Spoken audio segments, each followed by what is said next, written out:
Hi dear friends, നമ്മുടെ ബ്രേക്ക്ഫാസ്റ്റിൻ്റെ പനീർ പാലക്ക് കറി final സ്റ്റേജിലാണ്. ഇതാ എല്ലാ പരിപാടിയും കഴിഞ്ഞു.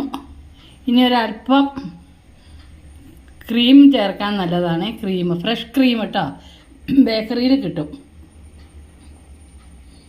ചാടണില്ലല്ലോ, ഫ്രിഡ്ജിലിരുന്ന കാരണം കേട്ടോ. ഒരു ഡ്രോപ്പ് ഇട്ടാൽ മതിയേ. ഇപ്പോൾ ഒരു പ്രത്യേക സ്വാദായിരിക്കും അതിനിതാ. ഇത്ര ഇട്ടാൽ മതി കേട്ടോ. ഉള്ള ക്രീമൊക്കെ ഇട്ടിട്ട് കൊളസ്ട്രോൾ കൂടിയെന്ന് എന്നോട് പറയുന്നത്. പിന്നെ ഇതാ ഇത്ര പാലക്ക് ആവി കയറ്റിയിട്ട് സ്റ്റീം കയറ്റിയിട്ട് ഇട്ടേക്കണാണേ. അപ്പോൾ അത് കാരണം കസ്തൂരി മേത്തി കുറച്ച് മതി. പാലക്കാണല്ലോ, മറ്റേ പനീർ ബട്ടർ മസാലയ്ക്കും പനീർ മട്ടർ മസാലയ്ക്കൊക്കെ ഇടുന്ന അത്രയും ഇത് വേണ്ട. ഇതെങ്ങനെ ഉണ്ടാക്കിയത് പെട്ടെന്നൊന്ന് പറയാവേ.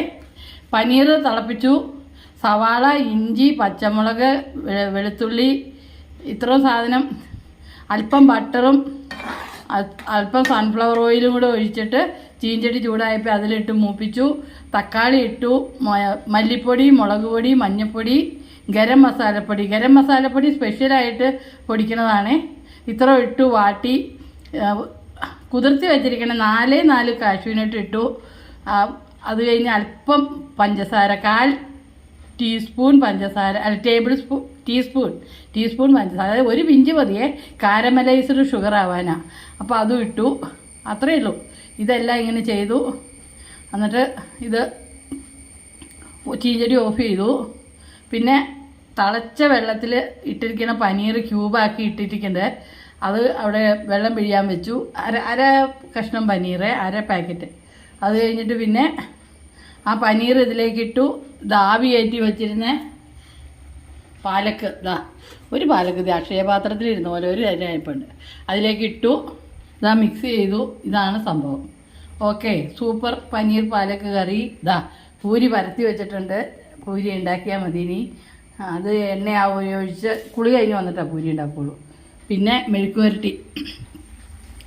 വരട്ടി ബീൻസും ബീറ്റ്റൂട്ടും ഒന്ന് ആവി കയറ്റിയിട്ട് കുക്കറിലൊന്ന് വേവിച്ചിട്ട് കട്ട് ചെയ്താണ്. പിന്നെ സവാളയും ക്രഷ്ഡ് ചില്ലിയും മൂത്തപ്പോൾ ഇതെല്ലാം ഇട്ടിട്ട് ഇത് അടച്ചു വെച്ചിരിക്കുക ചെറുതീയിൽ. ഇതാവുമ്പോൾ ആവും.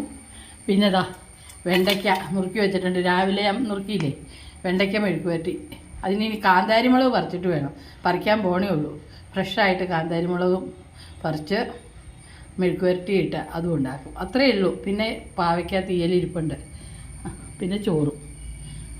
അത്രയേ ഉള്ളൂ. ഉച്ചയ്ക്കുള്ള പണി എല്ലാം കഴിഞ്ഞു. ഇനി അടുക്കളയിൽ നിന്ന് ഇറങ്ങി പോകണം.